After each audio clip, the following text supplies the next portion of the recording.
Kottayam medical കോളേജിൽ കെട്ടിടം തകർന്നു വീണ് വീട്ടമ്മ മരിച്ച സംഭവത്തിൽ പ്രതിപക്ഷത്തെയും മാധ്യമങ്ങളെയും രൂക്ഷമായി വിമർശിച്ച് ദേശാഭിമാനി മുഖപ്രസംഗം. കേരളത്തിലെ ആരോഗ്യമേഖല വെന്റിലേറ്ററിലാണെന്ന് വരുത്തി തീർക്കാനുള്ള പ്രചാരണത്തിന് തീവ്രതയേറ്റാനും അതിന്റെ പേരിൽ പ്രതിപക്ഷം നടത്തുന്ന സമരാഭാസങ്ങൾക്ക് വീര്യമേറ്റാനും ഈ അപകടം കാരണമായെന്ന് മുഖപ്രസംഗത്തിൽ പറയുന്നു.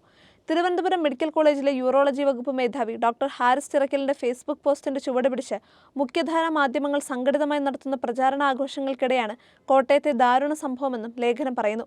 ആരോഗ്യമന്ത്രിയുടെ രാജി ആവശ്യപ്പെടുന്നതിന് പിന്നിൽ മറ്റൊരു ഗൂഢാലോചന കൂടിയുണ്ട്. സൗജന്യ ചികിത്സ നൽകുന്ന ആതുരാലയങ്ങളെ തകർത്ത് സ്വകാര്യ ആശുപത്രികളുടെ ചൂഷണത്തിനായി സാധു മനുഷ്യരെ എറിഞ്ഞുകൊടുക്കുക എന്ന മനുഷ്യത്വഹീനമായ ലക്ഷ്യം. മന്ത്രി വീണ ജോർജിന്റെ ചോരയ്ക്കായി ദാഹിക്കുന്ന മാധ്യമങ്ങളോടും പ്രതിപക്ഷ നേതാക്കളോടും പറയട്ടെ, LDF സർക്കാരുകൾ പൊതുജനാരോഗ്യ മേഖലയിൽ 9 വർഷം കൊണ്ട് നേടിയ നേട്ടങ്ങളെ ഇത്തരം ഭീഷണി കൊണ്ടും സമരാഭാസം കൊണ്ടും തകർക്കാനാകില്ല. ഒറ്റപ്പെട്ട സംഭവം മുൻനിർത്തി കേരളത്തിന്റെ വിശുദ്ധമായ പൊതുജനാരോഗ്യ മേഖലയെ താറടിക്കാനുള്ള മരണവ്യാപാരികളുടെ ആഭാസ നൃത്തത്തെ കേരളത്തിലെ പ്രബുദ്ധ ജനത നിരാകരിക്കുക തന്നെ ചെയ്യുമെന്നും പാർട്ടി മുഖപത്രം വ്യക്തമാക്കി.